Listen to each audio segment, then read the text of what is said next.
I was unfaithful for an entire year. 365 days to be exact. Not for pleasure, not for love, not out of weakness. I did it for revenge, and I would do it again. Because before anyone points a finger, before anyone judges me, I need you to understand something. I didn't break this marriage first.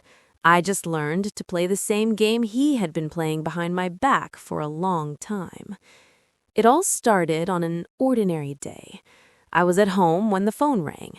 It was my friend, the one who's known me for years, the one who never exaggerates, the one who doesn't call to say nonsense. Her voice wasn't normal. She wasn't nervous. She was serious. And when someone like that gets serious, it means what they're about to tell you is going to change things.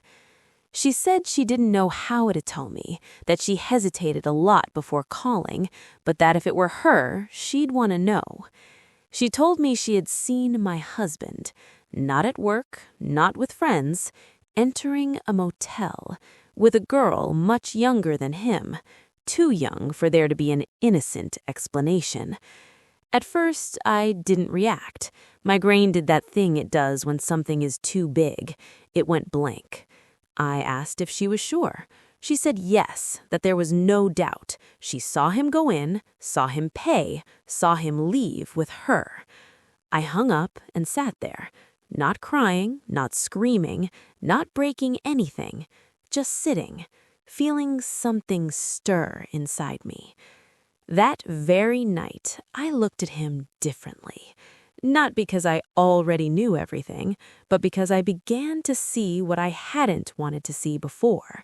The phone always face down, notifications silenced, endless trips to the bathroom with the phone in hand, screen locked even when he was next to me in bed, the uncomfortable expression when I approached, the way he turned to type, the tiny smile that wasn't for me.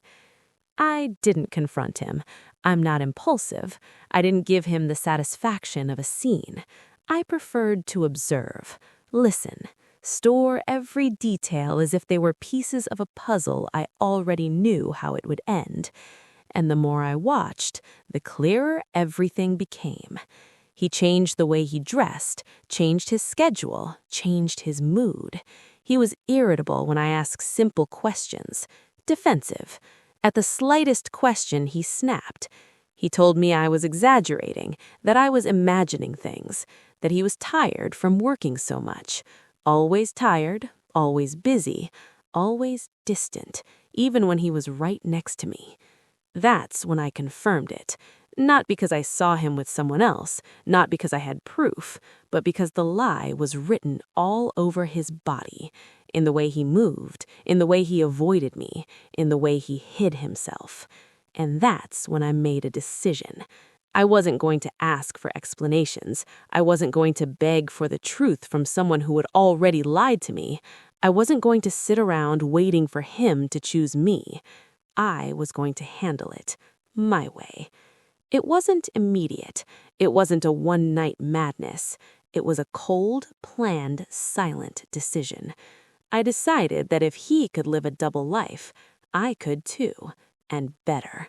I started living as if I knew nothing, smiling, cooking, talking about plans, sleeping next to him, while inside, I was counting the days, not out of sadness, but out of determination. My infidelity didn't come from desire. It came from anger, from humiliation, from knowing that while I was building, he was sneaking away with someone who didn't even know who I was. Every time I saw him hide his phone, something inside me was activated. It wasn't pain, it was impulse. A voice telling me not to stay still, not to be the cheated-on woman who does nothing. If he had been unfaithful, I didn't have to keep respecting him. That's how it all began, and with a promise I made to myself in the mirror. This was not going to end like this. And that was the first day of the 365. What nobody understands when they hear this is that my infidelity wasn't a slip-up. It was revenge. A parallel life built with the same coldness with which he hid his own. I didn't improvise. I observed, I learned, and then I did the same. While he kept acting as if nothing had happened, I started to change inside. Not on the outside. On the outside, I was still the same proper, attentive, present wife. On the inside, I expected nothing from him anymore. And when you stop expecting, you stop suffering. That's when you become dangerous. I learned to measure my words, to choose when to speak and when to stay silent, to smile just enough, to touch him without feeling it, to share the bed without sharing my life.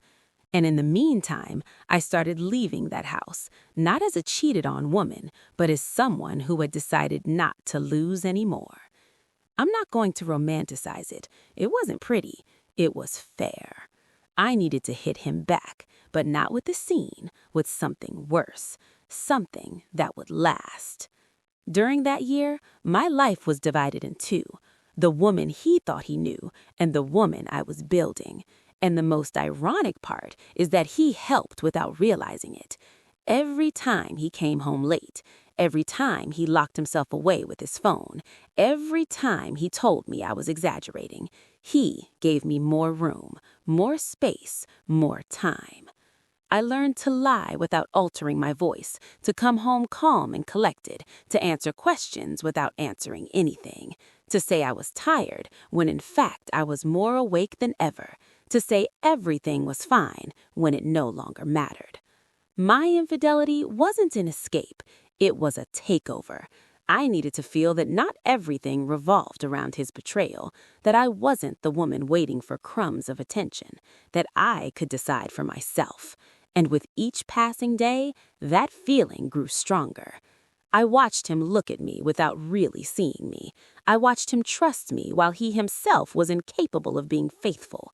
And that, far from making me feel guilty, gave me calm. Because I understood something very simple. He had bet that I would never find out, and I bet on something better, that when it all came to light, I would no longer be broken. During that year, there were moments when I thought about stopping, not for him, for me. But then I remembered the motel. I remembered my friend's call. I remembered the way he denied everything with his eyes when I asked if something was going on, and I kept going. My revenge didn't need applause. It needed time, and time was on my side. Meanwhile, he became more careless, more confident, more sure that his lie was safe, and I let him believe it, because there's nothing more dangerous than someone who feels untouchable. Every day was a silent countdown. He didn't know it, but the marriage was already over, not because of my infidelity, because of his. I was just walking toward the exit with my head held high. When the exact year was up, I didn't feel triumphant. I felt clarity. I had nothing left to prove, nothing left to avenge. What had started as anger had turned into something much colder, indifference. And when you reach that point, there's no turning back.